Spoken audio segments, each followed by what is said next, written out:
Kuasa dikasih berbada, ini jalkaba, wahai amantan kenyati, amantan kenya malif amanna wajeni, immoto gurguddo sadi keessa qabna. Isaan sadii kana laata. Kitaaba qulqulluu irratti qulqulluu Phaawulos jara Qorontosiif 13 irratti yeroo barreessu jaalalli hunda caalaa jedhee barreesseef. Waan sadii kaase tokko amantaadha, tokko abdiidha, tokko jaalalaa. Isaan kana sadeen garuu jaalalatu caalaa jedhe. Amantaa keenya keessatti, amantaa Ortodoksii Tawaahidoo keessatti isaan sadeen kun pilaarii jedhamanii beekamu. Isa warra gurguddaadha. Amantaa yoo jennu maal jechuudha? Akka kitaaba qulqulluu amantaa jechuun kan hin argamne, kan ijaan arguu hin dandeenye, kan bira gahuu hin dandeenye, garuu jira hin arginaa, kan nu fayyise isaa, abbaan keenya isaa, lafaaf samii kana kan uume isaa jennee kan amannu fudhannu jechuudha. Amantaan keenya Waaqa irratti, amantaan keenya Gooftaa keenya irratti. Kan amannu namaa miti, kan amannu jecha namaa miti, kan amannu Waaqa keenya kan nu uume, kan nu fayyise, kan du'aa nu deebise, kan cubburraa gara fayyinaatti nu fide. Phaawulos jara saniif yeroo dabarsu isaan sadeen kun barbaachisoodha jedhee kaase. Utubaan inni guddaan amantaadha. Kan asitti walitti nu qabee amantaadha. Waaqa keenyatti waan amannuuf, itti aansee Waaqa keenyatti abdii waan qabnuuf, Waaqni keenya dhugaadha, fayyisaadha, isarratti abdii qabna. Nama caalaa, maallaqa qabnu caalaa, fira qabnu caalaa, dandeettii qabnu caalaa, sammuu qabnu caalaa, abdii keenya Waaqa irratti. Yoo jidduutti jireenya keenya keessatti rakkoon nu qunname, abdii karaa amantaa keenyatiin Waaqa keenya irraa qabnu san irratti dhaabbanneet rakkoo jiru darbuudhaaf yaadna. Abdiin nuti Waaqa irratti qabnu sababa amantaa keenyaatiin karaa biraatiin kan dhufee miti. Isaan sadeen kun karaa ittiin wal qabatan kan laallu jechuudha. Kanaafuu abdiin keenya firoota dureeyyii ta'an, maallaqa guddaa qaban, yeroodhaaf itti abdannu haa jiraatu malee inni guddaan abdiin keenya Waaqa keenya irratti. Waaqni keenya waan hundaa jijjiiruu danda'a. Waaqni keenya waan hunda, Gooftaan keenya waan hunda kan nu gochuu danda'u, kan waan hunda nu kennuu danda'u, maatii keenya kan nu kennuu danda'u, fayyaa keenya kan nu kennuu danda'u, kan nu eegu, kan kadhannuuf deebii kan nu kennu. Sababa amantaa keenyaatiin abdiin keenya Waaqa keenya irratti guddaa akka ta'u. Jalqaba amanuudha. Amanneerra sanii booda immoo sababa amantaa keenya sanii abdii horanna. Abbootiin keenya yoo nu eebbisu abdii sitti haa horuu jedha. Nama fa'a araarsanii nama wal lolu, nama wal didi araarsanii Waaqayyo abdii sitti haa horuu. Abdiin waan guddaadha. Namni abdii dhabnaan jiraachuu hin danda'u. Abdiin inni guddaan immoo Waaqa irratti. Inni sadaffaan jaalala. Utubaawwan sadeen jenne keessaa.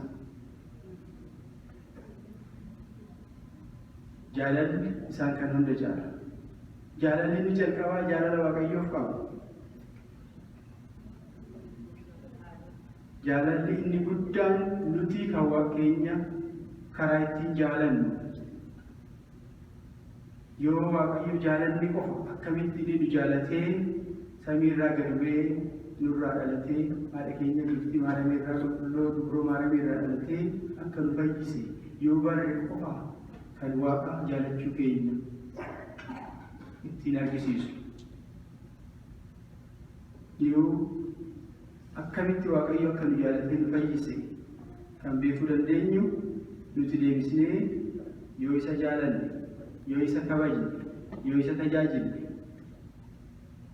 Waaqayyo tajaajilu jechuun Waaqayyo gadi dhufee nuti isaaf kennaa kenninee waan qabatamaa tokkotti kenninee waan raawwannu miti. Nama inni uume obboleessa keenya, obboleettii keenya, haadha keenya, abbaa keenya yoo kabajne, xiqqaa yoo kabajne, guddaa yoo kabajne, saniin mul'ata jaalalli Waaqaa. Nuti yoo wal jaalanne, yoo wal jibbuu dhiisne, nama nu miidhe, nama nu rakkise, abaarurra yoo eebbifne, Waaqayyo si haa dhiisu yoo jenne, jaalalli sanii mul'ata. Wal jaalachuun, wal kabajuun, wal gargaaruun isa inni guddaan Waaqayyo nurraa barbaadu. Jaalala nuti isaaf qabu. Jaalala Waaqayyo irraa qabnu san irratti dhaabbannee yoo cubburraa deebine, yoo nama hunda jaalanne, yoo qoonqoo Waaqaa, jecha Waaqaa dabarsuudhaaf, dubbisuudhaaf, san beeknee saniin yoo kan jiraannu ta'e Waaqayyo jaalachuu keenya saniin beeka. Kanaaf qulqulluu Phaawulos amantaan isaa jiraatu haa amannus abdii isaa qabaannu jaalalaan yoo xumuruu baanne gatiin qabu. Kanaafuu jaalalli isa guddaadha. Jaalalli akkamitti guddaa ta'a, hojiidhaan akkamitti argisiisnaa jechuu dandeenya. Inni guddaan tokko jaalala Waaqayyoof qabnu kan ittiin argisiisnu kadhannaadhaan. Kadhannaa jechuun galata jechuudha. Waaqayyo baga nu eegde, baga asiin nu geesse, baga fayyaa keenya nu kenne, maatii keenya baga nu eegde, galatoomi jenna yeroo hunda. Kadhannaa yeroo jennu iddoo sadiitti addaan bahaa, isaan sadeen kanaleetiin xumuruuf yaada. Kadhannaa inni tokko kan Waaqaa kenninu, kan Waaqa keenyatti galateeffannu, kan Waaqa keenyas nuu kenni jennee kan kadhannu waan hedduu jira waan ta'eef, inni tokko kadhannaa isa dhuunfaa keenyaan goonudha. Kadhannaan tokko maaliifin kana kaasuu barbaade yeroo amma keessa jirru mana kiristaana keenya yeroo humni kanatti nuti kan jalqabaati. Waaqayyo sirriitti kadhachuu qabna. Waaqayyo nu gargaaraa jira baay'ee. Sirriitti galateeffachuu qabna. Dhuunfaa keenya, qalbii keenya, jiruu keenya, deemsa keenya